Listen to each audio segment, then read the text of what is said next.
जिस समय आप लोग व्याख्या करते हैं, तो व्याख्या करते समय हम लोग विशेष कैसे लिखें, इस पर बहुत सारे बच्चों के प्रश्न थे। तो हम आज की क्लास में चर्चा का विषय रखेंगे कि ज जब हम व्याख्या करते हैं, तो उसमें जो शिल्प पक्ष होता है कवि का, उस पर बहुत सारे बिंदु ऐसे हैं जिन पर हमको चर्चा करनी होती है। तो उसमें हमारी शब्द योजना कैसी हो, हमारी अलंकार योजना कैसी है, कवि ने उसमें किस प्रकार की अलंकारों का प्रयोग किया है, किस प्रकार के उसमें रस हैं, तो इन सारे जो शिल्प पक्ष के बिंदु होते हैं, उन पर अपन बात करेंगे आज। तो प्रमुख रूप से जो उभर के आती है बात वो ये है कि अलंकारों को हम कैसे पहचानें?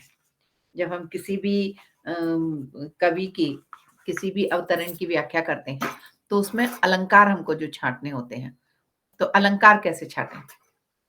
जब हमको ये पता होगा कि अलंकार क्या होता है, जब हमको ये पता होगा कि अलंकार के प्रकार क्या होते हैं, जब हमको ये पता होगा कि कौन से अलंकार की क्या परिभाषा होती है, उसके लक्षण क्या होते हैं, तब हम ये बता पाएंगे कि इस काव्य में, इस अवतरण में हमको वो कौन सा अलंकार दिखाई दे रहा है। तो सबसे पहले हमको अलंकार क्या है ये समझना चाहिए। उसके बाद अलंकारों के जो प्रकार होते हैं, शब्दालंकार और अर्थालंकार।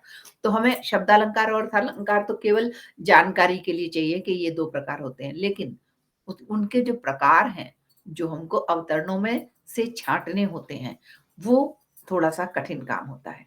तो अपन सबसे पहले जैसे अपन ने एक रस की सामान्य सी व्याख्या समझी थी कि हम किसी भी रस में ये 3 जो तत्व हैं रस के, उनको जोड़कर किसी भी रस की निष्पत्ति कर सकते हैं।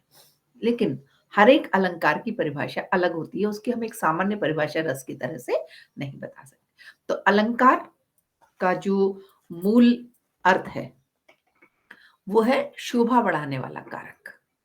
अब शोभा काहे की? काव्य में किस चीज़ की शोभा होती है? जिस तरह से हमारे जो शास्त्रीय हमारे जो आचार्य हैं, उन्होंने जो परिभाषा दी है अलंकारों की, वो कहते हैं जिस तरह से कोई स्त्री चाहे जितनी सुंदर हो, लेकिन जब वो आभूषण पहन लेती है, तो उसकी शोभा कई गुना बढ़ जाती है। उसी प्रकार कविता भाव पक्ष की दृष्टि से चाहे जितनी खूबसूरत हो, उसमें चाहे जितने अच्छे भावों का समायोजन किया गया हो, लेखक की अभिव्यक्ति जो है वो चाहे जितनी प्रभावशाली हो, लेकिन उसको सुंदरता प्रदान करता है उसका शिल्प पक्ष, जिसमें अलंकार अपना सबसे महत्वपूर्ण स्थान रखते हैं। तो जब कविता अलंकार युक्त होती है, तब उसकी शोभा कई गुना बढ़ जाती है। तो ये अलंकार जो है, अलंकार अर्थात वो तत्व, वो आभूषण जिससे कविता की, वनिता की और कवित्व की, तीनों की शोभा बढ़ती है। तो शब्द को और अर्थ को, दोनों को विशेष प्रयोग के कारण जब काव्य में चमत्कार उत्पन्न करना होता है, जब हमको ये कहना होता है कि जो बात कही जा रही है, पिछली बार अपन ने बात की थी उक्ति वैचित्र की। उक्ति वैचित्र काहे से आता है?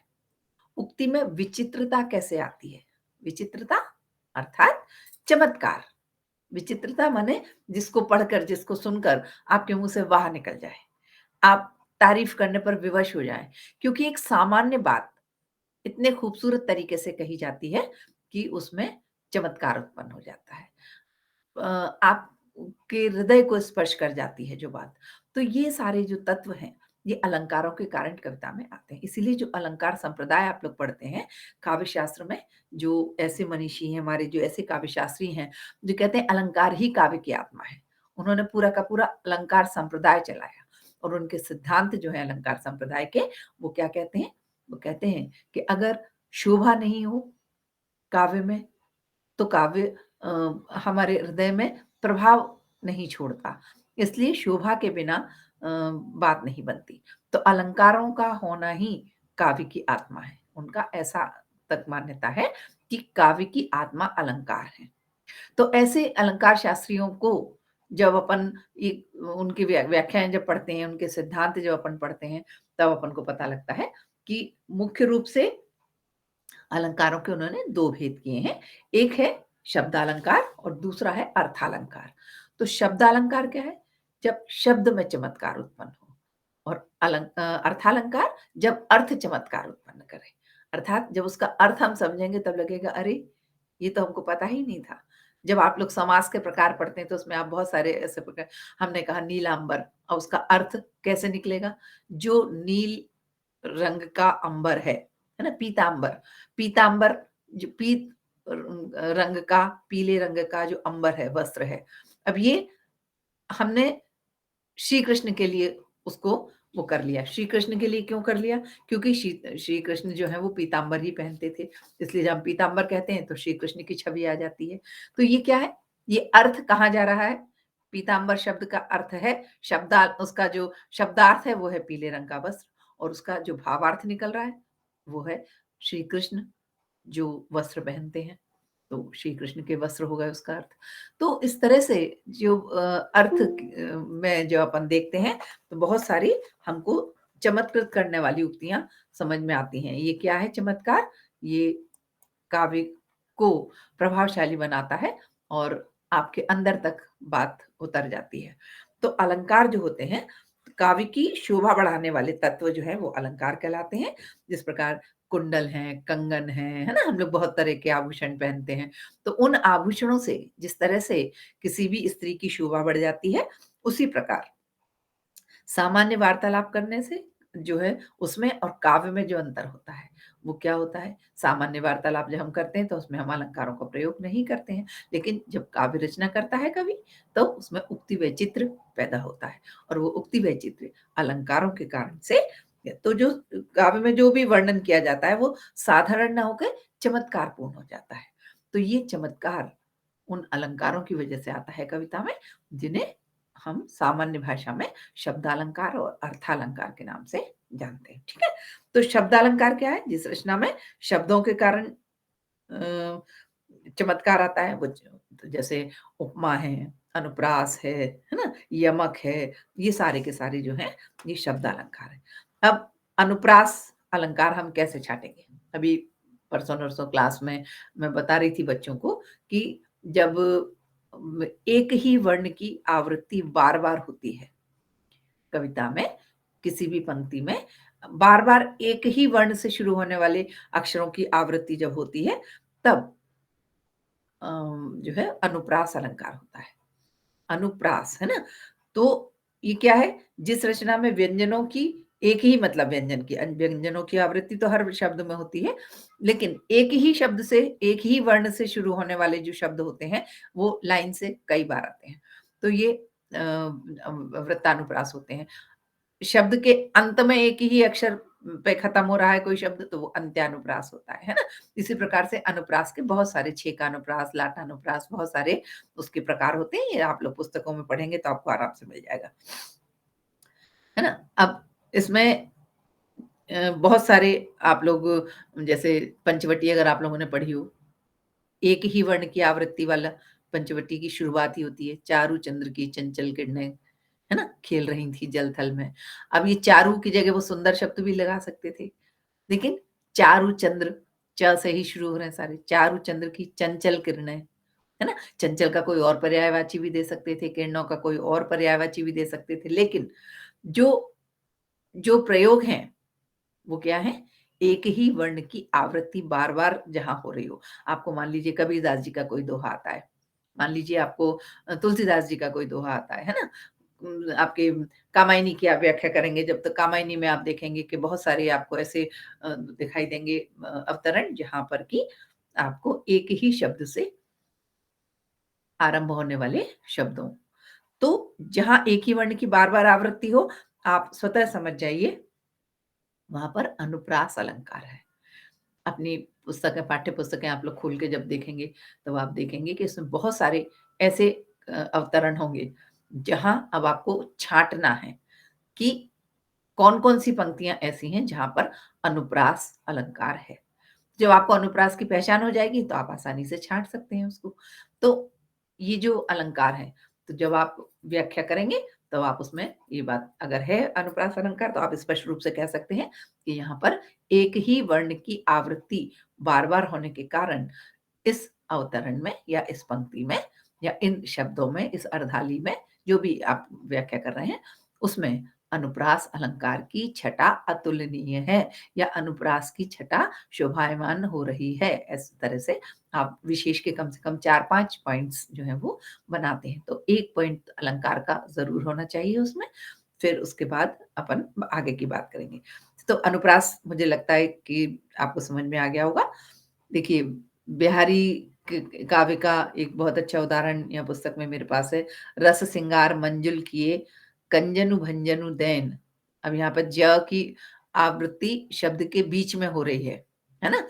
तो ये जो है वो अंत्यानुप्रास का उदाहरण हो जाएगा। फिर इसके बाद आता है यमक अलंकार। यमक ये सब आप लोगों को अच्छी तरह से पता है, स्कूल्स में खूब पढ़े होंगे आप लोगों ने। बीए में भी पढ़े होंगे, काव्यांग विवेचन आपकी एक पूरी पुस्तक थी आपके कोर्स में। तो जहाँ पर निरर्थक अथवा भिन्न-भिन्न अर्थ वाले सार्थक वर्ण समुदाय का अनेक बार प्रयोग हो, वहाँ यमक अलंकार होता है। जैसे उर्वशी शब्द है, तो यहाँ बिहारी का की एक उक्ति मैं आपको उदाहरण स्वरूप देती हूँ। "तो पर बारों उर्वशों उर्वशी, सुनी राधिके सुजान, तू मोहन के उर्वशी, वह है वह उर्वशी समान।" अब यहाँ पर उर्वशी शब्द 3 जगह आया है और तीनों जगह उसका अर्थ जो है वो अलग-अलग है ना? पहला अर्थ जो है वो आया है तो उसका अर्थ क्या है? उर्वशी का अर्थ उर में बसी हुई, माने हृदय में बसी हुई, ठीक है? उर्वशी माने तू हृदय में बसी है ना? दूसरा उसका अर्थ है आसरा, तीसरा है उर्वशी का हृदय क्या गले का एक गहना होता है, उसको भी उर्वशी कहते हैं ना, जो हृदय के ऊपर पहना जाता है, इसलिए उसको उर्वशी कहते हैं। तो तीनों जगह उसका अर्थ अलग-अलग है। इसके अलावा बहुत सारे उदाहरण आप लोगों को यमक के पता होंगे, कनक कनकते सौगुनी, ये तो आप लोगों को बहुत बचपन से याद होगा।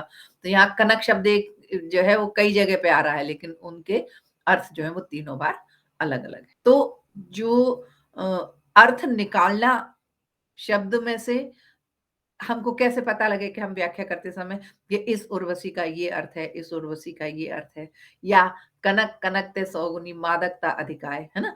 अब एक कनक का अर्थ स्वर्ण है, एक कनक का अर्थ धतूरा है। ये जब अर्थ निकाले जाते हैं, इसके लिए हमको शब्दकोश की आवश्यकता पड़ती है। पर्यायवाचियों के शब्दकोश अलग से आते हैं। आप लोग अगर कोई पुस्तकालय कंसल्ट करते होंगे, लाइब्रेरी कंसल्ट करते होंगे, तो आपको वहाँ पे बहुत सारे कोश मिल जाएँगे। कोश में क्या है कि अ, सबसे अधिक प्रामाणिक ग्रंथ हमारे कोश ही माने गए हैं। तो कोश में आपको इस तरह के शब्द बहुत सारे मिल जाएँगे, जहाँ कनक के कई सारे अर्थ मिल जाएँगे आपको, कई उर्वशी के कई अर्थ ज अलग-अलग उसके मिल जाएँगे। तो वृषभानुजा, वृषभानु चिरजीवों जोरी जुरै, क्यों न सने गंभीर, को घटित ये वृषभानुजा वे हलधर के वीर। हलधर आपको मालूम है राधिका जी का नाम जो है वृषभानुजा कहलाती हैं वो, क्योंकि वृषभानु की पुत्री थी वो, है ना? और दूसरा अर्थ उसका वृषभ को अनुजा अर्थात बैल की बहन, अर्थात हलधर के वीर। हलधर कौन कहलाते थे? बलराम जी, है ना? तो ये जो अंतर कथाएँ जो हैं जिनके अर्थ हम निकाल लेते हैं, वो हम यमक अलंकार के कारण निकाल लेते हैं। तो बहुत सारी जगह ऐसी होती हैं जहाँ अम हलधर के वीर वीर कहते हैं भाई को। हलधर कहलाते हैं जो बलराम जी हैं, वो हर समय कंधे पे हल रख के चलते थे। तो उनके वीर माने कृष्ण जी के बारे में बात हो रही है। तो ये अर्थ हम कैसे निकालते हैं? जब एक-एक शब्द के अर्थ को हम अलग-अलग जो है वो देखते हैं। इसका जस्ट विपरीत जो एक और अलंकार होता है, वो श्लेष अलंकार कहलाता है। श्लेष में क्या है? श्लेष शब्द एक ही होता है, अर्थ उसके अलग-अलग होते हैं। यमक में जो है वो शब्द एक ही होता है लेकिन उसके अर्थ अनेक होते हैं और श्लेष में एक शब्द के अर्थ अनेक होते हैं, शब्द एक ही होता है। मतलब जैसे आप एक उदाहरण आपको देखिए आप लोगों की जो किताबें होंगी ना, तो समीक्षा वाली जो किताब होगी, उसमें आपको बहुत सारे ऐसे उदाहरण मिल जाएँगे जैसे मोती मानस चून वाला जो दोहा है, उसमें पानी शब्द के कई अर्थ हैं। तो पानी, एक पानी मोती की चमक है, मोती, मानुस और चून, ये 3 चीज़ें बिना पानी के निरर्थक हैं, ये उसका अर्थ है। तो पानी में एक जगह पानी मोती की चमक है, एक चून आटा माढ़ा जो जाता है वो बिना पानी के नहीं माढ़ा जा सकता, और एक मनुष्य है, उसके उसका उसकी जो आभ है, उसका जो कहना चाहिए आभा है, उसकी जो यश की, कीर्ति की जो चमक है, जो अगर एक बार चली जाती है, खराब हो जाती है, तो फिर वो व्यक्ति समाज में कभी भी सम्मानित नहीं हो पाता है। तो ये तीनों चीज़ें जो है वो पानी गए न उभरे मोती मानस चूल, ये वहाँ पर पानी के 3 अर्थ हैं। तो इस तरह से अगर कोई वाक्यांश है जिसमें एक शब्द के अनेक अर्थ निकल रहे हैं, तो वहाँ श्लेष अलंकार होता है। ठीक है? अब यहाँ पर आपको अगर एक बार पहचान हो गई श्लेष अलंकार कौन-सा होता है, तो आप आसानी से जहाँ पर किसी शब्द की एक से अधिक अर्थ निकलते हों, वो श्लेष अलंकार होता है। ये श्लेष की पहचान हो गई। आप आसानी से किसी भी अवतरण में से श्लेष अलंकार को छाँट सकते हैं। ठीक है? तो इसी तरह से फिर अर्थालंकार जो होते हैं, जो अर्थ की वजह से जहाँ चमत्कार उत्पन्न होता है ना? शब्दालंकार आप लोगों को समझ में आ गया होगा। शब्द माने जहाँ शब्दों की संरचना कैसे होती है? वर्णों से। वर्ण के 2 रूप, एक स्वर और एक व्यंजन। तो जहाँ स्वर और व्यंजन की वजह से शब्द में चमत्कार उत्पन्न हो जाता है, भाषा का सौंदर्य बढ़ जाता है, भाषा में प्रवाह उत्पन्न हो जाता है। जैसे मैंने अभी आपको उदाहरण दिया, चारु चंद्र की चंचल किरणें खेल रही थी जल जल थल में, स्वच्छ चाँदनी बिछी हुई थी अवनी और अंबर तल में। यहाँ अवनी और अंबर, ये एक ही वर्ण की बार-बार आवृत्ति है। तो उससे एक कविता में सौंदर्य उत्पन्न होता है जो, तो यहाँ पर अनुप्रास अलंकार होगा। जहाँ पर यमक अलंकार हम कैसे पहचानेंगे? जहाँ पर एक शब्द के अलग-अलग जगह पे प्रयोग हो रहे हैं, लेकिन अर्थ हर बार अलग-अलग निकल रहे हैं उसके। और श्लेष अलंकार क्या है? श्लेष अलंकार में पानी शब्द एक जगह आया, या कोई सा भी आप उदाहरण दूसरा ले सकते हैं, तो उसमें शब्द एक ही है लेकिन उसके अर्थ अनेक निकल रहे हैं। अलग-अलग संदर्भों में उसके अलग-अलग अर्थ हैं, है ना? तो ये श्लेष की और यमक की और अनुप्रास की, ये वर्ण की वजह से चमत्कार उत्पन्न होता है जहाँ पर, है ना? वहाँ पर जो वर्णों के योग से शब्द बना है, तो उसकी संरचना चमत्कार उत्पन्न करती है। और जो अर्थालंकार है, अर्थालंकार जो है वो जिस रचना में अर्थ के कारण चमत्कार उत्पन्न होता है ना? तो वो अर्थ अलंकार, अर्थालंकार। शब्द से चमत्कार, तो वहाँ शब्दालंकार, ठीक है? तो इसके प्रकार आप लोगों को तो संक्षेप में हम बता सकते हैं, विस्तार में जाएँगे तो बहुत सारी क्लासेस केवल अलंकार पर ही हो जाएँगी। तो समझ में बस आप लोगों के आ जाए, इसलिए तो यहाँ पर जितनी भी ऐसी चीज़ें हैं, शब्द के कारण चमत्कार होने पर शब्दालंकार माना जाता है, और अर्थ के कारण चमत्कार उत्पन्न होने पर अर्थालंकार माना जाता है। तो इसकी पहचान ये है कि जिस रचना में शब्द विशेष के स्थान पर समानार्थी शब्द रखने पर चमत्कार समाप्त हो जाए, मतलब जैसे अगर आपने मान लीजिए कनक कहा, तो कनक कनकते सौगुनी। अब यहाँ पे कनक कनकते सौगुनी, मादकता अधिकाय। कनक कनकते सौगुनी, मादकता अधिकाय। अब यहाँ पर कनक का अर्थ जो है वो 2 जगह अलग-अलग आ रहा है। मादकता या खाए बोराए नर, व पाए बोराए। इसको सोने को ज़्यादा सोना आ जाए तो पाके इंसान बौरा जाता है, और अगर उसको खा ले माने धतूरा है, तो उसको बौरा जाता है, माने वो मानसिक अवस्था उसकी बिगड़ जाती है। तो एक धतूरा है, एक स्वर्ण है। अगर यहाँ पर हम स्वर्ण की जगह कुछ दूसरा शब्द रख देते, जैसे समानार्थी शब्द उसका रख दिया जाता, तो यमक खत्म हो जाता। इसलिए एक ही शब्द को बार-बार प्रयोग किए कर रहा है कवि, जिससे कि भाषा का सौंदर्य उत्पन्न हो रहा है, ठीक है? तो इस तरह से जो-जो चीज़ें ऐसी हैं जो विशेष कुछ ऐसी बात समझने की नहीं है उसमें, थोड़ा-सा एक बार भी ध्यान से पढ़ लेंगे आप लोग तो स्पष्ट हो जाएगी बात। और जब हमको परिभाषा समझ में आ जाएगी तो हम उसको उसका उदाहरण अपने आप हम काव्य में से ढूँढ सकते हैं, ठीक है? तो अर्थालंकार के बहुत सारे भेद हैं। अर्थ की दृष्टि से कैसे जो है वो चमत्कार उत्पन्न होता है। जब हम किसी भी पंक्ति में, गद्य में भी और पद्य में भी, दोनों में ये बात स्पष्ट होती है कि अर्थालंकारों में उपमा सबसे प्रधान माना जाता है। उपमा, उपमेय और उपमान, ठीक है? 2 इसके प्रमुख वो होते हैं, वाचक और साधारण धर्म। उपमा के 4 अंग होते हैं, है ना? हम कैसे मानेंगे कि ये उपमा अलंकार है? किसी भी चीज़ की तुलना समान वस्तु से जब की जाती है, किसी भी चीज़ की तुलना जब किसी भी चीज़ से की जाती है, जैसे अ, उदाहरण के लिए आप ऐसे मान लीजिए, देखिए एक चीज़ होती है प्रस्तुत माने जो सामने है और एक होती है अप्रस्तुत जो पास में नहीं है हमारे, लेकिन उससे हम उस चीज़ की तुलना कर रहे हैं। तो जहाँ पर किसी वस्तु की रूप गुण के संबंध में उसके विशेषणों के कारण जो है हम उसकी तुलना करते हैं, किसी की विशेषता बताने के लिए किसी दूसरी चीज़ की हम समता प्रकट करते हैं, तो वहाँ पर उपमा अलंकार हो जाता है। ठीक है? जैसे हमने कहा चाँद जैसा मुख, मुख के सौंदर्य को हम काहे से तुलना कर रहे हैं? चंद्रमा से। चंद्रमा हमारे आकाश का सबसे सुंदर उपमान माना जाता है। तो उपमेय उपमान, वाचक शब्द और साधारण धर्म, ये 4 अंग होते हैं उपमा के। तो जिस वस्तु से समानता की जाती है, जिस व्यक्ति या वस्तु की समता की जाती है, जैसे हमने कहा चाँद जैसा मुख, तो काय की मुख की सुंदरता है ना? तो उपमेय है। उपमान क्या है? चंद्रमा, ठीक है? क्योंकि उससे उसकी जिस वस्तु या व्यक्ति से समता की जाती है, उसे उपमान कहते हैं, है ना? इसे विषयी या अप्रस्तुत भी कहते हैं। चंद्रमा यहाँ प्रस्तुत नहीं है हमारे सामने, ठीक है? कहते हैं ना किसी के घर में, अरे उनके घर में तो चाँद जैसी बहू आई है, आप तो चाँद जैसी बहू ले आए। माने चाँद जैसी माना चाँद जैसी खूबसूरत, सुंदर, है ना? तो तुलना किससे कर रहे हैं?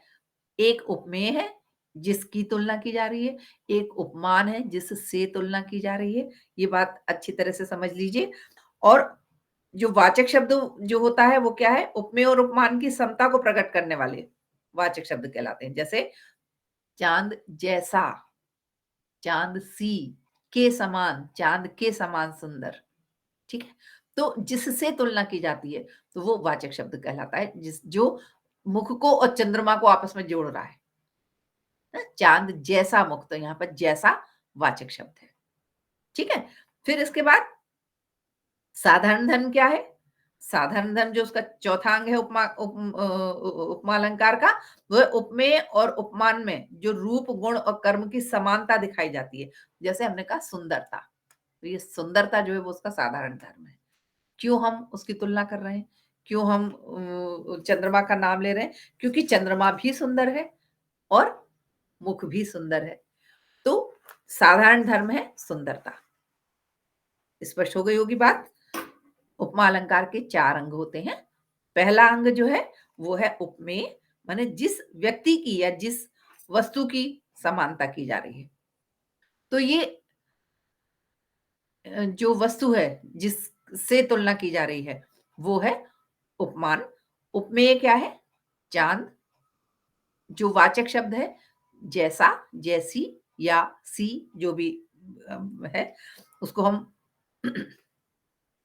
कई सारे उसमें ले सकते हैं। और साधारण धर्म क्या है? साधारण धर्म है उसका सौंदर्य, सौंदर्य के कारण हम उसकी व्याख्या कर रहे हैं, कि इससे हम उसकी तुलना कर रहे हैं। क्यों? क्योंकि दोनों चीजें सुंदर हैं, ठीक है? तो साधारण धर्म है सौंदर्य। तो ये उपमा के जो चारों, इसके फिर बहुत सारे प्रकार और होते हैं। पूर्ण उपमा, लुप्तोपमा, है ना? ये जो उसके प्रकार हैं। पूर्ण उपमा होती है जहाँ उपमा के चारों अंग वर्णित हैं। उपमा अलंकार में जहाँ ये चारों अंग मौजूद है वो है पूर्ण उपमा। और जिसमें इन चारों में से कोई सा भी एक अंग लुप्त है अगर, तो जैसे देखिए इसमें एक बहुत अच्छा उदाहरण दिया है साकेत में। साकेत का वो कहती है, पड़ी पड़ी थी बिजली सी विकराल, लपेटे थे घन जैसे बाल। अब यहाँ पर सी और जैसे पे ध्यान दीजिएगा, है ना? कौन छेड़े ये काले सांप, अवनीपति उठे अचानक कांप। जिस समय कैकेयी को भवन में थी उस समय का चित्रण है। इस पद में कैकेयी के रोष का वर्णन है। पहले चरण में उसे बिजली के समान विकराल कहा गया है। यहाँ बिजली उपमान है। उपमेय कौन है? कैकेयी, जो क्रोध में पड़ी हुई है। और उपमेय क्या है? उपमेय है बिजली सी, विकराल। फिर विकराल यहाँ पे समान धर्म है, क्योंकि दोनों ही क्रोध या हम उसे कहें तीव्रता के प्रतीक होते हैं, जो हानिकारक उसका एक धर्म है। क्रोध है तो भी हानिकारक है और बिजली का अगर हमको करंट लगता है तो वो भी हानिकारक है। तो आप अपने क्रोध को भी किसी अच्छे काम में इस्तेमाल कर सकते हैं और बिजली को भी किसी अच्छे काम में इस्तेमाल कर सकते हैं। तो साधारण धर्म दोनों का एक जैसा होगा तभी उसकी तुलना की जा सकती है। फिर यहाँ पर सी वाचक शब्द है। चूँकि कैकेयी उपमान का लोप है, इसलिए वहाँ लुप्तोपमा अलंकार है। हमने अर्थ लगा लिया कि ये वर्णन कैकेयी का ही किया गया है, क्योंकि कैकेयी ही कोपवन भवन में थी। कैकेयी के लिए ही जो थे वो अवनीपति उठे अचानक काँप। यहाँ दशरथ जी के बारे में बात कही जा रही है। तो उपमान जो है उसका यहाँ पर लोप है। कैकेयी का नाम स्पष्ट नहीं है, इसलिए ये लुप्तोपमा अलंकार का उदाहरण है। लेकिन जहाँ भी तुलना है, वहाँ उपमा आपको पूर्ण उपमा और लुप्त उपमा में अंतर नहीं समझ में आए व्याख्या के समय तो कोई बात नहीं, आप केवल इतना लिख दीजिए कि जब किसी की चीज़ से तुलना की जा रही है, तो वहाँ उपमा अलंकार है। आप अगर केवल इतना भी लिख आएँगे कि इस पंक्ति में उपमा अलंकार है, साकेत का नवम सर्ग आपके कोर्स में है। उससे संबंधित कोई भी पंक्ति या व्याख्या अगर पूछी जाती है, तो उपमा अलंकार कहाँ है, ये आपको समझ में आना चाहिए कि जहाँ पर किसी भी चीज़ की समान धर्म के रूप में किसी दूसरी चीज़ से, अप्रस्तुत चीज़ से तुलना की जा रही है। जैसे क्रोध है, क्रोधित कैकेयी है, हमारे समक्ष है, लेकिन जो बिजली के समान विकराल कहा गया है, वो वहाँ पे प्रस्तुत नहीं है। किसी की चीज़ की तुलना च अगर चंद्रमा से की जा रही है तो चंद्रमा अप्रस्तुत है, वहाँ पे प्रस्तुत नहीं है। तो जो भी स्नेह के प्रतीक हैं हमारे बच्चे हमें आँखों जैसे प्यारे हैं। जैसे हमें अपनी आँखें प्यारी होती हैं, वैसे ही हमें अपने बच्चे प्यारे हैं। तो यहाँ तुलना की जा रही है ना? तो काय से तुलना की जा रही है? आँखों से। तो उपमान कौन-सा है, उपमेय कौन-सा है, वाचक शब्द क्या है इसमें और साधारण धर्म क्या है। यहाँ पे साधारण धर्म है प्रिय, जितनी प्रिय हमें अपनी आँखें होती हैं, उतने ही प्रिय हमें हमारे बच्चे हैं। तो ये हमको समझ में आ जाना चाहिए कि जब कभी भी किसी भी चीज़ की किसी चीज़ से तुलना की जाती है, तो वहाँ उपमा अलंकार होता है, ठीक है? फिर इसके बाद अपन और आगे चलते हैं, तो अगला जो अलंकार होता है, उसे हम कहते हैं उत्प्रेक्षा अलंकार। उत्प्रेक्षा। अब उत्प्रेक्षा क्या है? जहाँ उपमेय में उपमेय तो आपको समझ में आ गया ना? जिस चीज़ से तुलना की जा रही है, वो है उपमेय। उपमेय में उपमान की संभावना की जाए, वहाँ उत्प्रेक्षा अलंकार होता है। जैसे मानो, जानो ऐसे शब्द जहाँ पे। वहाँ ऐसा हुआ मानो बिजली गिर गई हो। वो ऐसे स्तब्ध रह गया जैसे उसके हृदय पे बिजली गिर गई हो। अब जैसे क्या है? मान लो कि बिजली गिर गई। हम संभावना कर लेते हैं। वहाँ उत्प्रेक्षा अलंकार होता है। तो जनु जानो, मनु मानो इस तरह के शब्द जब होते हैं प्रयोग में तो वहाँ पर उत्प्रेक्षा अलंकार होता है। लता भवन ते प्रगट भे तेहि अवसर दो भाई निकसे जुग जुग विमल विधु जलद पटल बिल बिल गाए। यहाँ पर लताओं के बने भवन से निकलते हुए राम और उनके छोटे भ्राता लक्ष्मण जो है उनका चित्रण है। दोनों भाइयों के संबंध में कहा गया है कि वे ऐसे लगते हैं मानो बादलों के बीच दो निर्मल चंद्रमा निकल आए हों। दो चंद्रमा तो होते नहीं, मतलब प्रत्यक्ष नहीं होते, ऐसे तो सैकड़ों चंद्रमा होंगे गैलेक्सी में। लेकिन हमारे आकाश में हमको जो दृश्यमान आकाश है, उसमें एक ही चंद्रमा मानो कि घने बादलों में से अचानक 2 चंद्रमा निकल आए हों, ऐसे दोनों भाई लगे। अब यहाँ पर जहाँ मानो कल्पना कर लो, संभावना है कि 2 चंद्रमा हों, तो इस तरह के प्रयोग जहाँ होते हैं, वहाँ उत्प्रेक्षा अलंकार कहलाता है। जान पड़ता नेत्र देख बड़े-बड़े हीरकों में गोल नीलम हैं जड़े। यहाँ पर नेत्रों में नीलम जड़े हीरों की कल्पना की गई है, अतः उत्प्रेक्षा अलंकार है। अब नीलम नेत्रों में नीलम जड़े हीरे का रंग सफेद होता है, पुतलियों का रंग हल्का नीला भी होता है। तो यहाँ पर मान लो कि हीरे में नीलम जड़े हों, ऐसे सुंदर नेत्र। तो ये जहाँ पर संभावना की जाती है, उपमेय की संभावना जहाँ उपमान में की जाती है, वहाँ उत्प्रेक्षा अलंकार होता है। ठीक है? तो आप अच्छी तरह से समझिए, कई बार परीक्षा में जो बच्चे उसकी तैयारी कर रहे हैं, पीएससी वगैरह की या असिस्टेंट प्रोफेसर की जो तैयारी कर रहे हैं, उन लोगों से अक्सर अलंकार छाँटने के लिए भी पूछे जाते हैं, या परिभाषा पूछ ली जाती है, या कोई 2 पंक्तियाँ दे दी जाती हैं, इसमें छाँटिए कौन-सा अलंकार है। तो आपको अलंकारों की परिभाषा, उनकी पहचान, उनके लक्षण अच्छी तरह से पता होना चाहिए। ठीक है? रामचरितमानस का एक उदाहरण इसमें दिया गया है। प्रभुहि चितई पुनि चितई महि, राजत लोचन लोल, खेलत मनसिज मीन जुग, जनु विदु मंडल डोल। जनु, जिस प्रकार, मान लो, जनु, मनु, है ना? इस तरह के प्रयोग जहाँ पर भी आते हैं, ये जो है वो उत्प्रेक्षा अलंकार के उदाहरण होते हैं। ठीक है? फिर अगला अलंकार है, जो बहुत महत्वपूर्ण अलंकार है, मतलब जो अर्थालंकार है, उसमें बहुत महत्वपूर्ण स्थान है अपनुति अलंकार। अपनुति जो होता है, वो अलंकार कहलाता है यदि उपमेय का निषेध कर दिया जाए।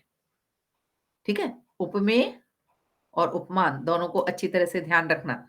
यदि उपमेय का निषेध कर उसमें उपमान का आरोप किया जाए, तो अपनुति अलंकार होता है। अपनुति का अर्थ होता है छिपना या निषेध करना। इस अलंकार में प्रायः निषेध करके आरोप करते हैं। कर अजब आसमान की रंगत, ये सितारे न रंग लाते हैं, अनगिनत हाथ पांव वाले के, नख जगह ज्योति जगमगाते हैं। यहाँ पर आसमान में बहुत सारे तारे हैं, तो तारे नहीं हैं, नखों की ज्योति है। जो जो जो राधा कृष्ण के सौंदर्य का चित्रण, हरिवंश जी का जो महाकाव्य है, प्रिय प्रवास, उसकी पंक्तियां हैं ये। तो वो कहते हैं कि आसमान में जो है वो तारे नहीं चमक रहे हैं, उस हजार हाथ पांव वाला जो ईश्वर है, उसके नखों की ज्योति जगमगा रही है। तारों का निषेध करके उस पर आरोपण काय का किया जा रहा है? ईश्वर की जिस रचना की कल्पना की जा रही है, उसके सौंदर्य की, उसके नाखून कितने सुंदर हैं। वो हजार हाथ वाला जो ईश्वर है, हजार हाथ वाली जो परम चेतना, परम सत्ता है, उसके नखों की ज्योति जगमगा रही है। तो यहाँ पर आप जयसी का जब पद्मावत पढ़ेंगे, पद्मावत में भी आप देखेंगे कि जो पद्मावती का रूप चित्रण किया गया है उसमें, उसमें भी आपको अपनुति अलंकार मिलेगा। ठीक है? तो इसके बाद फिर जो अगला अलंकार आता है, ये तो आप बहुत आसानी से समझ सकते हैं। कई बार परीक्षा में ये भी पूछा जाता है कि भ्रांतिमान अलंकार और संदेह अलंकार में अंतर स्पष्ट कीजिए। तो भ्रांतिमान अलंकार कौन-सा है? भ्रांति जो होती है, उसमें हम भ्रम में पड़ के किसी गलत चीज़ को ही सही समझ के उसमें निश्चित कर लेते हैं। हमने कहा कि साँप नहीं, रस्सी नहीं, साँप ही है। कहीं अंधेरे में जो है वो कोई रस्सी पड़ी हुई है और हमें उसमें भ्रम हो गया कि ये रस्सी नहीं, साँप है। हम, कोई संदेह नहीं है कि ये रस्सी है कि साँप है। जहाँ हम ये कहें ये रस्सी है या साँप है, हम निश्चित नहीं कर पा रहे, जहाँ अनिश्चितता की स्थिति है, वहाँ संदेह अलंकार होगा। और जहाँ हम तय कर लेते हैं, निर्णय कर लेते हैं, वो वहाँ पे वो भ्रांति हो जाती है। ठीक है? तो जैसे देखिए, एक उर्मिला का बहुत अच्छा, साकेत में ही उर्मिला के सौंदर्य का चित्रण है, जो उसकी पंक्तियाँ बहुत सुंदर है, इसका उदाहरण है। तो यहाँ पे देखिए, वो कहते हैं, नाक का मोती अधर की कांति से, बीज दाड़िम का समझकर भ्रांति से, है ना? देख कर सहसा हुआ शुक मौन है, सोचता है अन्य शुक यह कौन है? अब यहाँ उर्मिला की नाक में जो एक लाल मोती पहने हुए है वो, उसकी नाक को देख के जो तोता है, पिंजरे में तोता है, वो भ्रमित हो गया है। क्यों? क्योंकि जो उसकी नाक है नुकीली, पहले नुकीली नाक सौंदर्य का प्रतीक मानी जाती थी। मूर्तियों वगैरह में या पेंटिंग्स में आप देखिए, नायिकाओं की जो नाक बनाई जाती है, वो बहुत नुकीली नाक बनाई जाती है ना? और जो तोते की चोंच होती है, वो भी बहुत नुकीली होती है। और चोंच कैसी होती है उसकी? लाल होती है ना? तो नाक का मोती अधर की कांति से, नाक में जो वो मोती पहने हैं, वो अधर की कांति से, माने ओठ लाल हैं, उसकी कांति से वो लाल दिख रहा है। माने सफेद मोती में लाल आभा दिखाई दे रही है। तो वो ये सोच रहा है कि बीज दाड़िम का समझ, दाड़िम कहते हैं अनार को। तो जो तोता है वो देखकर ये ना उर्मिला की जो नुकीली नाक को देखकर उसमें पहने हुए मोती में जिसमें अनार का उसको भ्रांति हो गई है कि ये मोती नहीं अनार ही है, और बीज दाड़िम का समझकर भ्रांति से मैंने उसको भ्रम हो गया कि ये कोई तोता है जो दाड़िम का बीज जो है वो मुंह में दबाए हुए है। तो पिंजरे में पला हुआ तोता ये समझ रहा है कि कोई दूसरा तोता आ गया है जो उसकी चोंच में अनार का दाना दबाए हुए है। अतः ये भ्रांतिमान अलंकार का है। उसे कोई संदेह नहीं है कि ये उर्मिला की नाक भी हो सकती है या उसमें मोती भी हो सकता है। अब कवि की कल्पना है कि अधर उसके इतने लाल हैं कि उसकी कांति पड़ रही है उसके मोती पे तो वो लाल दिखाई दे रहा है। उसको तोते ने क्या समझ लिया कि कोई दूसरा तोता आ गया है जो उसकी चोंच में दाड़िम का बीज दबाए हुए है, अनार का दाना दबाए हुए है। तो इस तरह के जितने भी अब ये क्या है, ये सौंदर्य का जो चित्रण है उसमें चमत्कार उत्पन्न होता है और इस तरह से अलंकारों के कारण हमारा काव्य जो है वो हमको अंदर तक उसके सौंदर्य की हम अनुभूति कर लेते हैं बैठे बैठे उस शब्दों में ही हमको उर्मिला के दर्शन हो जाते हैं। तो ये जो चित्रात्मकता होती है भाषा की, शैली की जो चित्रात्मकता होती है वो उसको जीवंत बना देती है। तो ये जीवंतता काहे से आती है? अलंकारों से आती है। तो संदेह का और भ्रांतिमान अलंकार का इसको तो आप आसानी से समझ जाएँगे। भ्रांति में हम निश्चित कर लेते हैं कि रस्सी नहीं साँप ही है, और जो संदेह अलंकार होता है उसमें अनिश्चितता की स्थिति बनी रहती है। हम तय नहीं कर पाते कि साँप है कि रस्सी है, कभी लगता है रस्सी हो सकती है, कभी लगता है नहीं-नहीं साँप ही है ना? इसका एक बहुत अच्छा उदाहरण जब दुशासन साड़ी खींच रहा है, उस समय का है, द्रौपदी का वस्त्र चीरहरण के लिए समय में। तो वो खींचता जा रहा है, खींचते-खींचते थक जाता है तो फिर वो कहते हैं 2 पंक्तियों में उसका बन के साड़ी बिच नारी है कि नारी बिच साड़ी है। नारी के बीच में साड़ी है या साड़ी की ही नारी है, ये स्पष्ट नहीं हो पा रहा है। संदेह है कि ये क्या हो गया चमत्कार, साड़ी खत्म क्यों नहीं हो रही, है ना? तो खींचते-खींचते जब दुशासन थक जाता है तो वो अ, कहता है उसको संदेह हो जाता है कि क्या है ये साड़ी है, अगर साड़ी होती तो वो खत्म हो जाती, लेकिन वो खत्म ही नहीं हो रही है तो ये क्या है? साड़ी ही की नारी है, साड़ी की ही नारी बनी हुई है या नारी के बीच में साड़ी है, क्या है? साड़ी के बीच में नारी है, नारी के बीच में साड़ी है कि साड़ी की ही नारी है, ये उसको स्पष्ट नहीं हो पाता। तो इस तरह की जो उक्तियाँ होती हैं, ये संदेह अलंकार कहलाती हैं। इसके बाद अतिशयोक्ति अलंकार होता है। बिहारी के काव्य की अगर कोई व्याख्या आती है, तो आप मान के चलिए बिहारी का पूरा काव्य पर प्रश्न पूछा जाता है कि सिद्ध कीजिए अतिशयोक्ति के कवि हैं। तो जो भी चित्रण है, वो अतिशयोक्ति माने अतिशय उक्ति, जहाँ लोक सीमा का अतिक्रमण करके किसी भी वस्तु का या किसी विषय का चित्रण किया जाता है, वहाँ अतिशयोक्ति अलंकार हो जाता है। ठीक है? जो भी हम चित्रण कर रहे हैं, उसको जो लोक मर्यादा है, उससे कहीं हम आगे चले गए। लोक की जो सीमा है, उससे हम आगे चले गए चित्रण करते समय। बिहारी की कितनी ही उक्तियाँ ऐसी हैं, जो आपको इस तरह से देखने को मिल जाएँगी। वह शर इधर गांडीव गुण से भिन्न जैसे ही हुआ, धड़ से जयद्रथ का उधर सिर छिन्न वैसे ही हुआ। माने गांडीव किसका धनुष था? अर्जुन ने। अर्जुन ने जैसे ही गांडीव पर शर रखा, संधान भी नहीं कर पाया और तब तक जयद्रथ का जो सर है वो धड़ से अलग हो गया। चलाने से पहले ही। अब ये क्या है? अतिशयोक्ति अलंकार है। जब उस बाण जाएगा, उसका सर काटेगा तभी ना होगा। तो जैसे ही गांडी पर उन्होंने बाण रखा, वैसे ही जयद्रथ का सर जो है वो, तो इस तरह के अतिशयोक्तिपूर्ण अलंकार निस दिन पुनियो ही रहत वाघर के चौं पास, क्या है वो बिहारी का एक दोहा है कि उसका जो मुख है वो पूर्णिमा के चंद्रमा के समान है। पत्रा ही तिथि पाइये वाघर के चौं पास। जहाँ वो नायिका रहती है, उसका मुख जो है वो पूर्णमासी के चंद्रमा के समान है। तो अगर किसी को तिथि देखना हो कि आज पड़वा है, कि दौज है, कि तीज है, कि तो तिथि देखने के लिए पत्रा ही देखना पड़ता है, क्योंकि पूर्णिमा का चंद्रमा हर समय पूर्णिमा के चंद्रमा के समान ही प्रकाश फैलाता रहता है उस घर के आस-पास। तो ये इस तरह के जो अतिशयोक्तिपूर्ण चित्रण है, वो सब अतिशयोक्ति अलंकार के अंतर्गत आते हैं। तो सौंदर्य चित्रण में तो रीतिकाल के तो आप लोगों ने जब विशेषताएँ लिखी थी, तब आपको लिखवाया था कि रीतिकाल की विशेषता ही है कि वहाँ अतिशयोक्तिपूर्ण चित्रण जो है उनकी भरमार है। विभावना, जहाँ कारण के बिना ही कार्य होते हैं, वहाँ विभावना अलंकार होता है।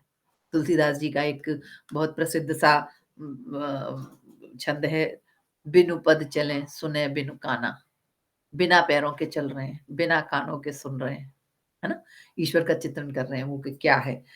कर बिनु कर्म करें विधि नाना, बिना हाथों के ही तरह-तरह के काम कर रहे हैं, पूरी सृष्टि का संचालन हो रहा है, ठीक है? तो बिना कारण के जब कार्य होता है, तो वो अलंकार कौन-सा होता है? उसे हम कहते हैं विभावना अलंकार, ठीक है?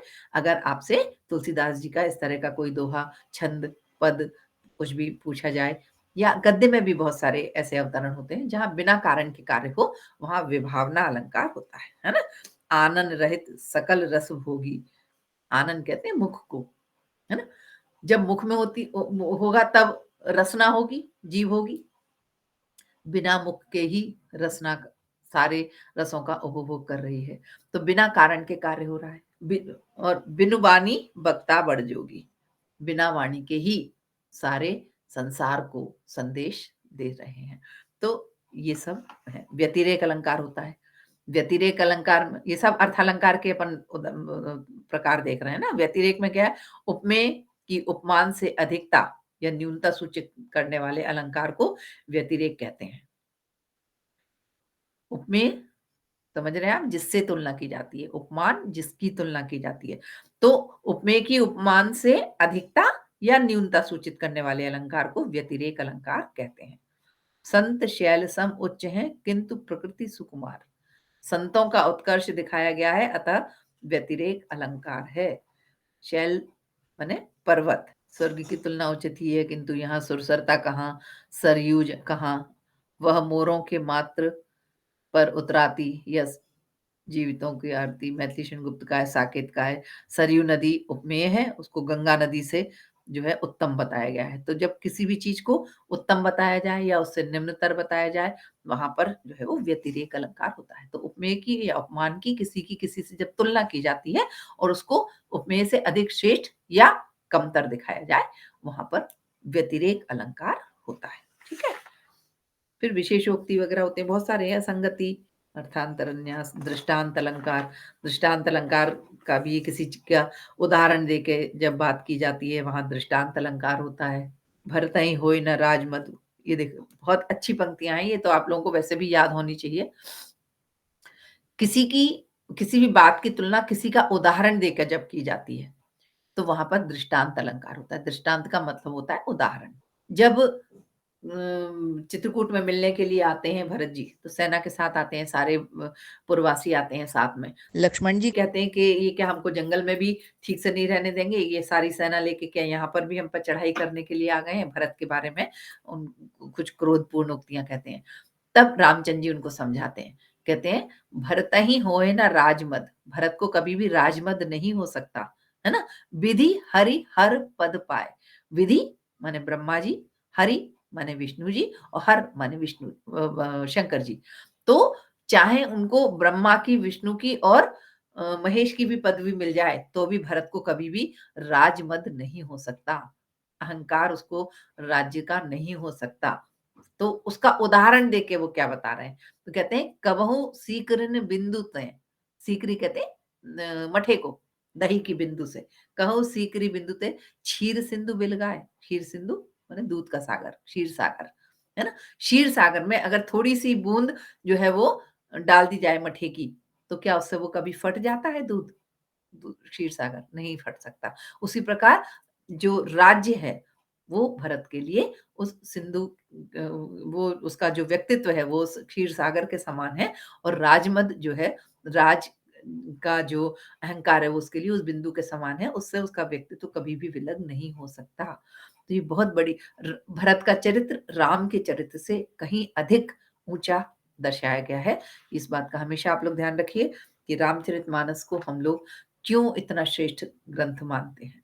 तो भरत का चरित्र, शत्रुघ्न का त्याग, उर्मिला का त्याग, हर एक का उसमें जो है वो आदर्श और अ, मर्यादाओं की ऊँचाइयाँ हमको उसमें मिलती हैं, इसलिए आपको जैसा ठीक है? विरोधाभास अलंकार, जहाँ पर विरोधी तत्वों की बात की जाए, मतलब कोई भी पदार्थ, कोई भी गुण, कोई भी क्रिया, है ना?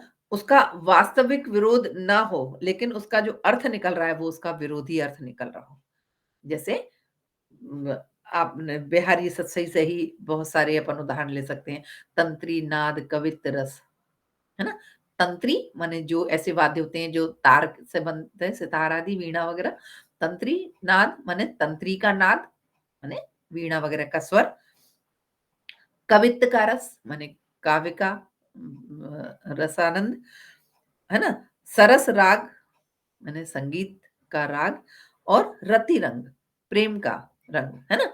तो तंत्री तंत्री नाद, कवित्त रस, सरस राग और रति का रंग। अनबूढ़े बूढ़े तरें, जे बूढ़े सब अंग। जो इसमें जो इसमें अनबूढ़े बूढ़े, जो इसमें नहीं डूबे, वो डूब गए, मतलब उनका जीवन निरर्थक चला गया। जे बूढ़े सब अंग, और जो सारे अंगों से इसमें डूब गए, वो तर गए। मतलब इसका आनंद लेने वाले जो है वो, तो विरोधी अर्थ निकल रहा है। जो इसमें नहीं डूबे, वो तर गए, और जो इसमें सारे अंगों समेत डूब गए, वो, तो ये क्या है, सारे अंगों समेत डूब गए, मतलब आप किसी भी चीज से जब पूरे अंतरंग से जुड़ जाते हैं, तो आप उसमें कहते हैं किताब पढ़ते पढ़ते हम डूब गए। कई बार हम, ऐसा होता है कि हम विभोर हो जाते हैं।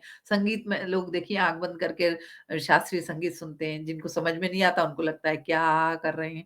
लेकिन जो उसके राग की जिसको समझ होती है, तो वो कहते हैं कि जो इसमें अनबूढ़े बूढ़े, जो इसमें नहीं डूबे वो बूढ़ गए, डूब गए।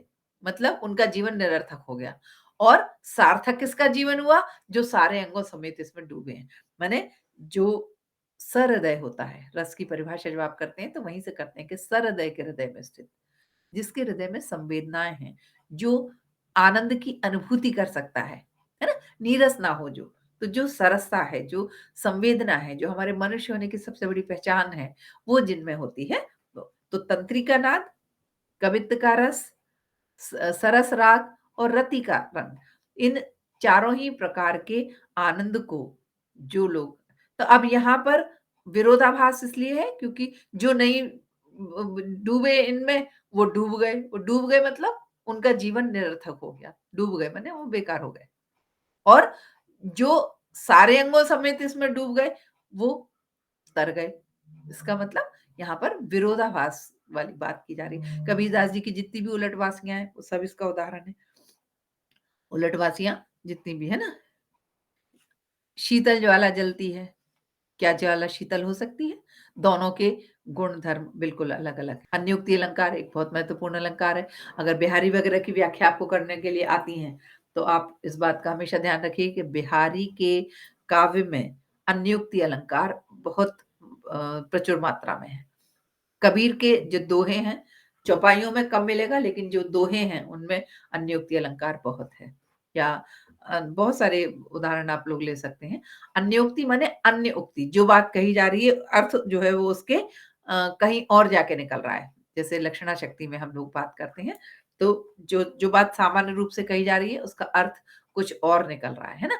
वो अन्योक्ति कहलाती है। अलंकार वो क्या कौन-सा है? अन्योक्ति अलंकार। स्वार्थ सुकृत न श्रम वृथा, देख विहंग विचार, बाज पराए पान पर तू पच्छिनु न मार। एक समय था जब शिकार करने के लिए बाज को पाला जाता था। तो जो जो शिकारी होता था, वो पक्षी पकड़ के लाने के लिए बाज का इस्तेमाल करता था। तो कवि कह रहे हैं, बिहारी जी कह रहे हैं बाज से कि बाज पराए पानी पर, पानी कहते हैं हाथ को, दूसरे के हाथ में जाके तू पक्षियों को मत मार, है ना? ये क्या है? ये बात केवल बाज से नहीं कही जा रही है। वो जिस राजा के आश्रय में रहते थे, वो राजा जो थे वो मुगलों के कहने से अन्य छोटे राजाओं पर आक्रमण करता रहता था। तो यहाँ पर संदेश किसके लिए दिया जा रहा है? अपने उस आश्रयदाता राजा को वो ये संकेत दे रहे हैं, ये बता रहे हैं, उसको सजग कर रहे हैं कि तुम अपने ही देशवासियों को, अपने ही भाई-बंधुओं को दूसरों के हाथ में पड़कर उनका नुकसान मत करो। ये अन्योक्ति अलंकार का बहुत सुंदर उदाहरण है। मुझे लगता है अलंकारों से संबंधित बात अपन अब यहीं समाप्त करते हैं। व्याख्या करते समय विशेष कैसे लिखें, समझ में आ गया आप लोगों को? अब थोड़ी-सी अपन चर्चा संक्षेप में शब्दों के प्रकारों पे भी और कर लेते हैं। शब्द प्रकार भी किसी बच्चे ने पूछे थे और आप लोगों को व्याख्या के बाद जो आप लोग विशेष लिखते हैं, उसमें भी काम आ जाएँगे। तो शब्द शब्द भंडार पर प्रश्न पूछा जाता है। एमए के बच्चे जो जुड़े हैं उनके लिए भी, और जो पीएससी के बच्चे जुड़े हैं उनके लिए भी, और जो जो उसके यूपीएससी की तैयारी कर रहे हैं उनके लिए भी। शब्दों के प्रकार हर परीक्षा में पूछे जाते हैं, हर एक के कोर्स में होते हैं। तो भाषा संरचना की दृष्टि से शब्दों के प्रकार। भाषा की संरचना कितने प्रकार के शब्दों से होती है? या आपसे प्रश्न पूछा जाता है कि भाषा की संरचना की दृष्टि से शब्दों के भेद, अर्थ की दृष्टि से शब्दों के अलग भेद होते हैं, शब्दों की संरचना की दृष्टि से शब्दों के अलग भेद होते हैं, और भाषा की संरचना की दृष्टि से शब्दों के अलग भेद होते हैं, है ना? तो आज अपन जो बात करेंगे वो करेंगे कि भाषा कैसे कितने प्रकार के शब्दों से मिलके बनी है। जैसे मान लीजिए अपन जैसे मान लीजिए एक ही छोटा-सा एक मैं आपको उदाहरण बताती हूँ, जैसे ये एक रेक्टेंगल है। अब इस ये एक रेक्टेंगल जो है, ये एक छोटा-सा कैलकुलेटर है। अब ये कैलकुलेटर की पूर्णता कब होगी? जब इसके चारों कोने मिले होंगे। अगर हम इसको आधा काट देंगे, तो हमारा ये पूरा नहीं हो पाएगा, है ना? एक वृत्त ले लीजिए आप, एक वृत्त है, उस वृत्त को आप 5 भागों में डिवाइड कर लीजिए। इसको भी अगर पूर्णता देनी है तो हम 1, 2, 3, 4 लाइनें खींचेंगे तो उसके 5 हिस्से हो जाएँगे। एक-एक हिस्से के शब्द क्या हैं? भाषा मान लीजिए हमारा ये एक स्क्वायर है। इसको हम 5 भागों में बाँट लेंगे, या एक वृत्त मान लीजिए, इस वृत्त के हम 5 हिस्से कर दें तो उसमें पहला जो हिस्सा होगा, उसमें जो शब्द हैं, उसको हम कहते हैं तत्सम शब्द। तत्सम माने उस जैसे, तत् माने उस, सम माने जैसे। तो उस जैसे माने किस जैसे? हमारी भाषा संस्कृत भाषा से बनी है। हमारी भाषा में मूल शब्द संस्कृत भाषा के हैं। क्यों? क्योंकि हमारी हिंदी भाषा की जननी जो है, वो संस्कृत भाषा है। तो अधिकांश शब्द, जैसे मैंने अभी कहा अधिकांश, है ना? संस्कृत का शब्द है। तत्सम आज भी उसी जैसा है, ठीक है? मेरा नाम श्रद्धा, मान लीजिए आपका नाम शशांक है, मयंक है, सौरभ है ना? राजीव है। ये सब नाम क्या हैं? ये सब तत्सम शब्द हैं। क्यों? क्योंकि ये संस्कृत भाषा के मूल शब्द हैं। इनके स्वरूप में कोई परिवर्तन नहीं आया। माने आज से लगभग अंदाज़ लगा लें अपन, हिंदी भाषा तो का इतिहास तो 1000 वर्ष का है, लेकिन संस्कृत भाषा तो हमारी वैदिक कालीन भाषा है ना? और इतनी वैज्ञानिक भाषा है कि उसके एक-एक शब्द का अर्थ उसकी एक-एक वर्ण से निकलता है। तो जब हम शब्द की संरचना करते हैं, तो जिन वर्णों को जिस शब्द के लिए रखा गया है, वो वर्ण इतने सार्थक हैं कि अगर हम ब की जगह व कर देते हैं, तो शब्द का अर्थ बदल जाता है। श की जगह स कर देते हैं, तो शब्द का अर्थ बदल जाता है। तो जो भाषा की सार्थकता है, वो हमारे शब्दों की संरचना पर निर्भर करती है। तो तत्सम शब्द जो होते हैं, जो आज भी उस जैसे हैं, संस्कृत जैसे ही हैं, जिसके स्वरूप में कोई परिवर्तन नहीं आया, है ना? तो अक्षी, है ना? अक्षी माने आँख, तो ये अक्षी से आँख बना, तो अक्षी है तत्सम। दूसरा प्रकार है तद्भव, तद माने उस, भव माने होना या बनना, उससे बने हुए। किससे बने हुए? संस्कृत के शब्दों से बने हुए, है ना? जैसे संस्कृत का मूल शब्द है, जो तत्सम शब्द है, वो है प्रस्तर। लेकिन उससे उसका बिगड़ा हुआ रूप धीरे-धीरे करके, देखिए भाषा की एक विशेषता होती है कि वो कठिनता से सरलता की तरफ चलती है, ठीक है? तो प्रस्तर कहने में कठिनाई होती है, जीभ को बार-बार लौटना पड़ता है। तो प्रस्तर कौन कहे? धीरे-धीरे वो घिसते-घिसते जो है वो बन गया पत्थर। तो तत्सम क्या है? प्रस्तर, और तद्भव क्या है? पत्थर। ठीक है? तो ये जो तत्सम से बने हुए शब्द हैं वो कहलाते हैं तद्भव। ऐसे अक्षी से आँख बन गया, हस्त से हाथ बन गया, पद तो कृष्ण है, कृष्ण से जो है वो कन्हैया बन गया, कान्हा बन गया। तो ये जो है परिवर्तित रूप है। कृष्ण माने काला, तो काला का चूँकि वो काले थे इसलिए उनका नाम ही कृष्ण कर दिया गया। तो कृष्ण शब्द है जिसका मूल अर्थ है काला, लेकिन फिर धीरे-धीरे करके वो कान्हा हो गया, कान्हा से फिर और देशज शब्दों में आ जाएँ तो वो कन्हैया हो गया। तो ये कलश, कलश शब्द जो है वो तत्सम शब्द है ना? और कलसा उसका तद्भव रूप है। कलश से कलश बना, कलश से कलसा हो गया। फिर और तीसरा प्रकार जिसे हम देशज शब्द कहते हैं। देशज माने देश में जन्मा हुआ। देश माने ये हमारा देश भौगोलिक सीमाओं वाला देश नहीं है ना? कोई हिंदुस्तान, पाकिस्तान, चीन की बात नहीं कर रहे अपन। देश माने प्रांत, स्थान, है ना? किसी खास स्थान पर जन्मे हुए शब्द, किसी खास क्षेत्र में जन्मे हुए शब्द, जो वहीं जन्म लेते हैं, वहीं व्यवहार में लाए जाते हैं, वहीं वही लोग उसका अर्थ समझ पाते हैं, है ना? तो वो शब्द जो है वो देशज शब्द कहलाते हैं। तो ऐसे बहुत सारे उदाहरण हैं अपने यहाँ जो देशज शब्द हैं, जैसे अभी हम कह रहे थे कलश, तत्सम, कलसा, तद्भव और कलसिया, है ना? चुनरिया, चुनरिया, है ना? लहरिया, इस तरह के शब्द बहुत सारे हमारी संस्कृति में हमारे देशज शब्दों की बहुत महत्वपूर्ण भूमिका रहती है। क्यों? क्योंकि जो स्थानीयता की खुशबू है, जो हमारी मिट्टी की खुशबू है, जो क्षेत्रीयता है, जिसे हम आंचलिकता कहते हैं, प्रादेशिकता कहते हैं, वो इन शब्दों में बसी होती है। तो हम तुरंत समझ जाते हैं कि ये बिहार का व्यक्ति हिंदी बोल रहा है, ये महाराष्ट्र का व्यक्ति हिंदी बोल रहा है, हमारे बोलने के लहजे में अंतर आ जाता है। उन शब्दों के जो प्रोनंसिएशंस होते हैं हाँ, प्रस्तर, पत्थर और पथरा बिल्कुल सही ब बच्ची लिख के भेज रही है शुभी बहुत अच्छे, है ना? तो ये क्या है जो परिवर्तित रूप हैं शब्दों के, इनसे जो है हम अपन पहचान सकते हैं कि हम तत्सम शब्द बोल रहे हैं कि तद्भव बोल रहे हैं क्या।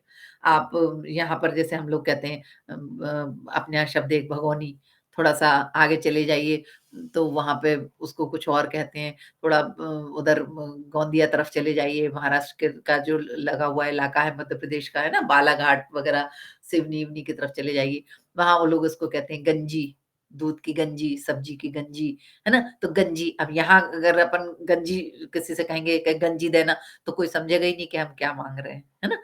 इसी तरह से घुंडी, तो ये सब पानी की घुंडी भर के ले आओ, तो ये शब्द वहीं बोले समझे जाते हैं। हम लोग इसके अर्थ नहीं समझ पाएँगे क्योंकि हम जब तक उस क्षेत्र में नहीं जाएँगे, वहाँ के शब्दों की हम अलग से अध्ययन नहीं करेंगे, तब तक हमको उसका अर्थ समझ में नहीं आता है। तो ये तत्सम शब्द, तद्भव शब्द, देशज शब्द ये 3 प्रकार हुए और चौथा प्रकार जो कहलाता है, वो कहलाता है विदेशी शब्द। आप सबको पता है हमारे देश पे समय-समय पे बहुत सारे आक्रांता आते रहे, उनका यहाँ पे जो शासन रहा, तो जो आक्रांता आए, कभी डच आए, कभी पुर्तगाली आए, कभी हूण आए, कभी यवन आए, कभी है ना? बहुत सारे आक्रमण अपने यहाँ हुए हैं, आपको पता है, कभी मुगल आए, कभी अंग्रेज आए। तो जो यहाँ आया वो यहीं का होकर रह गया।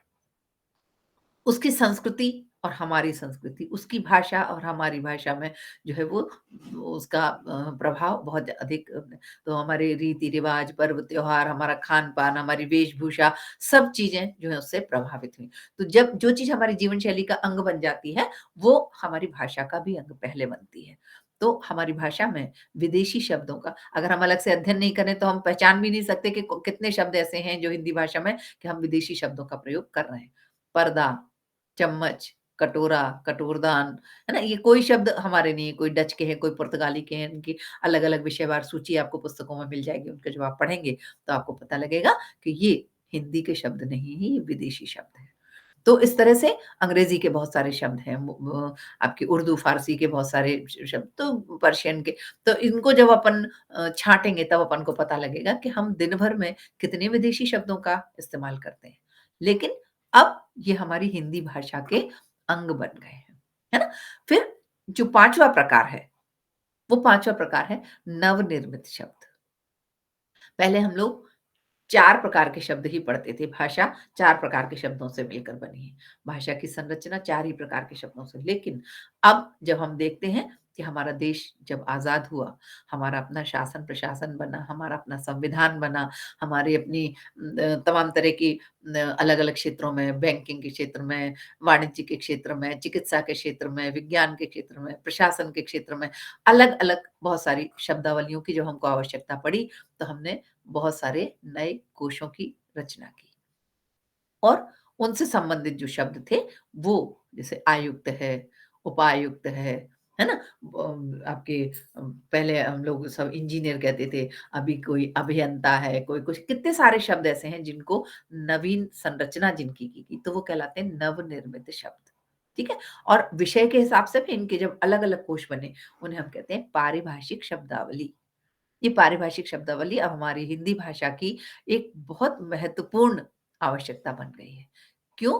क्योंकि जिस तरह से हमारी टेक्नोलॉजी, हमारा विज्ञान, हमारा ज्ञान, हमारी सारी चीज़ें अब हम हिंदी में प्रयोग कर रहे हैं।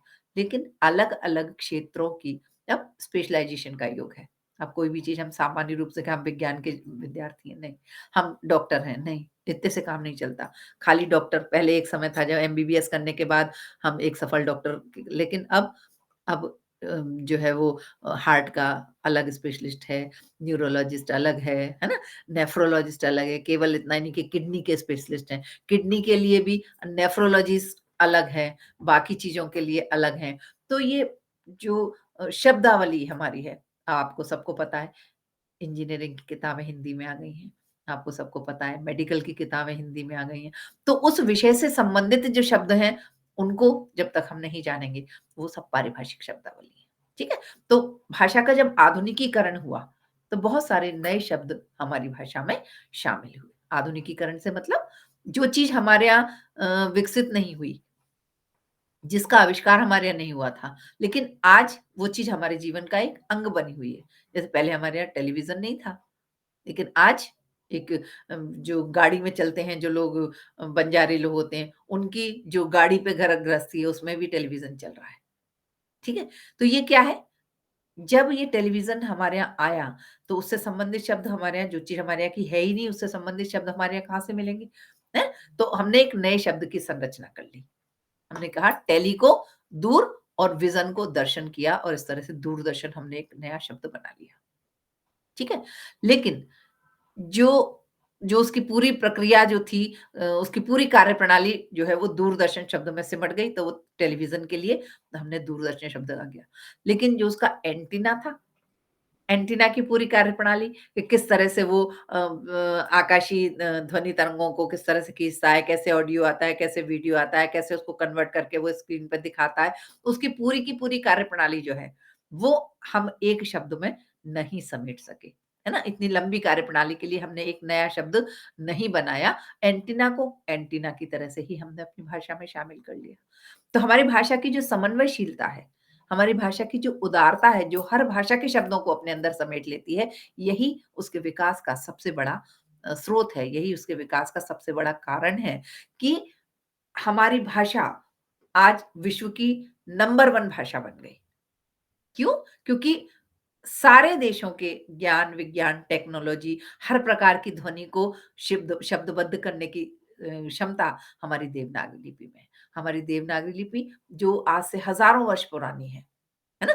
जो जो देवनागरी लिपि संस्कृत भाषा तो संस्कृत भाषा के परिवार की जितनी भी भाषाएँ हैं, वो सब देवनागरी लिपि में लिखी गई और आज सारी भाषाएँ देवनागरी लिपि के समूह की जितनी भी भाषाएँ, सब कंप्यूटर पे काम करने में समर्थ हैं।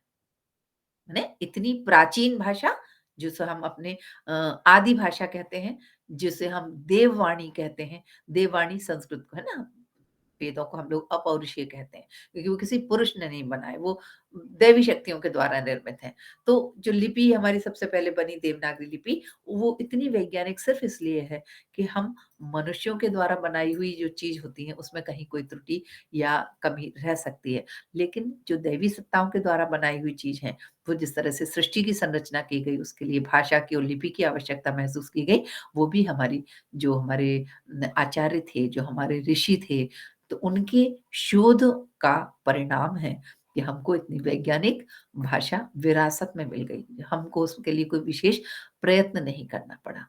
लेकिन हम उसको सहेजने में भी अपनी भूमिका नहीं निभा रहे। हम उसके सही और शुद्ध स्वरूप को जानने की भी कोशिश नहीं कर रहे। हम अशुद्ध लिखते हैं, अशुद्ध बोलते हैं, भाषा में अपशब्द बोलते हैं, तो इस तरह से हम भाषा का अपमान ना करें।